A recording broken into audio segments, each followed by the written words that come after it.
राम राम शेतकरी मित्रांनो, जे आपण नैसर्गिक विषमुक्त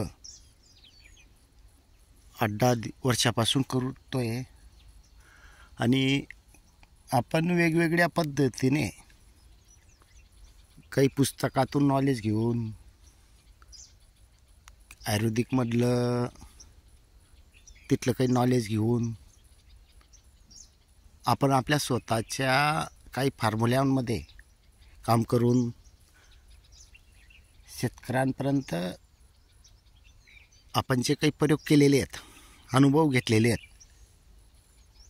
आणि यशस्वी झालेले आहेत, सक्सेस झालेले आहेत, त्यावर आपण शेतकऱ्यांपर्यंत माहिती पोहोचवत असतो. आपल्याला फायदा झाला आहे तर भरपूर शेतकऱ्यांना व्हायला पाहिजे, आपली ही अपेक्षा असते.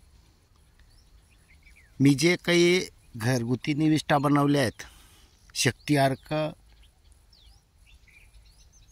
नाही, हरित अर्क आणि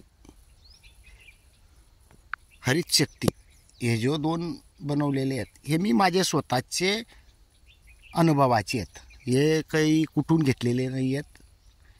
माझ्या हिशोबानं आयुर्वेदिकमध्ये जे काही फायदे आहेत त्यानुसार आपण ते बनवलेले आहेत. आज आपल्याला बनवायला कमीत कमी 4-5 वर्ष होऊन गेलेले आहेत. त्याच्यानंतर 1 वर्ष मी स्वतः वापर केलेला आहे. त्यानंतर आपण आपल्या जवळच्या जे शेतकरी आहेत, जे एस कल्चर SR कल्चर वापर करतायत, त्यांना सांगितलेलं आहे. त्यांनी पूर्णपणे अनुभव घेतला. त्याच्यानंतर आपण पूर्ण शेतकऱ्यांना सांगतो. शेतकरी मित्रांनो, जे ज्ञान आहे ते वाटण्यात वाढतं. आणि विशेष सांगतो, जे आपण भरपूर शेतकरी फोनवर सांगून आपल्याला चांगला आनंदाची हे मेसेज येतात. पण शेतकरी मित्रांनो, जे काही जुन्या निविष्ठा आहेत त्यामध्ये आपण कधी थोडा बदल केला तर निविष्ठाही कमी लागत आहेत बदल करून, आणि फायदा होतो आहे. आपल्याला शेतामध्ये टाकून फायदा करून घेणे हे महत्त्वाचे आहे.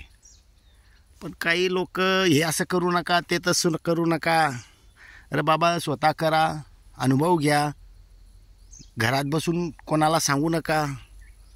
शेतामध्ये ते प्रत्यक्ष जे केलेलं आहे त्यामध्ये चेंजिंग करा आणि थोडं आपणही वापरा. परिणाम भेटतोच.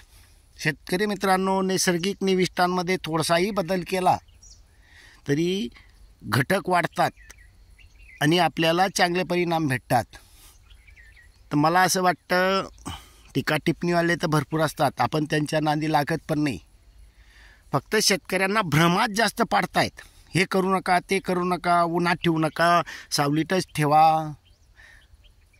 अहो, निसर्गानं आता किती वातावरण बदलतं यावरून विचार करा. जसं निसर्ग बदलतोय तसं आपल्याला बी बदलणं महत्त्वाचं आहे.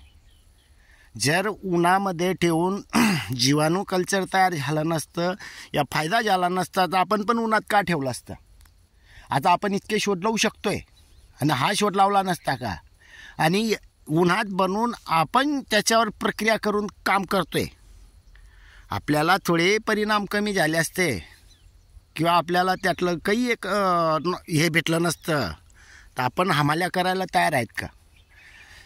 शेतकरी मित्रांनो, आपल्याला फायदा होत असेल तर आपण करतोय, फायदा झाला नसता तर आपण केलं बी नसतं. आणि सर्वात महत्त्वाचं, अल्प खर्च करून शेती करता येत असेल तर अतिउत्तम आहे. आणि जे मार्केटमधून जायचं, आणायचं, सोडायचं, त्या लोकांना हे आवडतच नाही पहिली गोष्ट. कारण मला इतक्या वर्षामध्ये भरपूर अनुभव येत आहेत. ज्या लोकांना घेऊन आणून टाकायचे त्यांच्याकडे इतका टाईम राहत नाही. आता हे बघा, आपण ऑल इन वन बनवलेलं आहे आणि याचा वापरही केलेला आहे. आपण तर भरपूर वर्षापासून काही गोष्टी व्हिडिओमार्फत सांगल्या जात नाही, फोनवर तरी माहिती पसरवली जाते. पण आपण प्रयत्न करत राहतो. भलेच कोणी पाहो नको पाहो, आपल्याला त्याच्याही काही एक नाही, राग नाही आहे. ज्याला पटेल तो करेल, नाही पटला सोडून देईल. आता आपण काही एक केलं नाही आहे. बघा, आता वरती किती जाडमधला लेदर आलेला आहे बघा, आणि इकडे मात्र बुडबुडे चालू आहे. वास थोडा वेगळा आहे याचा, कारण हे आपण सर्व काही टाकलं आहे. आता आपण ज्या वेळेला याला थोडंसंही ढवलू तर बघा याच्यातून किती हे होईल. बस जास्त करणार नाही. आवाजही बघू शकतात. यामध्ये काहीच राहिलं नसतं तर हे जो येणार आहे हे आलंच नसतं. शेतकरी मित्रांनो, हे आलं नाही आलं हे न पाहता आपल्याला हे जमिनीतून देऊन फायदा होतोय का, रसायनचा खर्च वाचतोय का, हे पाहणं महत्त्वाचं आहे. शेतकरी मित्रांनो, आज मी ह्या कोणत्याही पिकाला फक्त 20% खतं देतो, रासायनिक खतं, ते पण अशा पद्धतीमध्येच. तरी आपल्याला इतरांपेक्षा उत्पन्न चांगलं येत आहे, खर्च कमी करून. अजून काय पाहिजे? शेती सोपी आहे, करता आली पाहिजे. तुम्ही दुसऱ्याच्या भरोश्यावर राहिले रासायनिकच्या तर तुमच्यावरही शेती होणार नाही. आणि त्यामध्ये काय अजून हे जे विषमुक्त नैसर्गिक हे पण वेगवेगळे भाग पाडून जात आहेत. हे करू नका, ते करू नका. नवीन शेतकरी भ्रमात पडतोय. असं भ्रम करू नका. स्वतः वापरा. वापरल्यानंतर अनुभव शेअर करा. म्हणजे 4 लोकांचा फायदा कसा होईल हे विचार करा. नुकसानात जातील हे विचार करू नका. जर तुम्ही लोकांचे ओरिजिनल फायदा करायचे असेल तर प्रत्येक गोष्टीवर अभ्यास करा. पुस्तकात घेऊ नका. आपण शेतीमध्ये काय करतो याच्यावर निरीक्षण करा. फवारणी केल्यानंतर 2 दिवसात रिझल्ट दिसायला पाहिजे.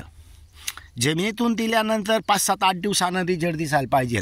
कारण जमिनीत गेल्यानंतर ते थोडं प्रोसिजर लेट होते, पण फवारणीमध्ये पाण्याद्वारे दिलं गेलं तर रिझल्ट लवकर दिसतो.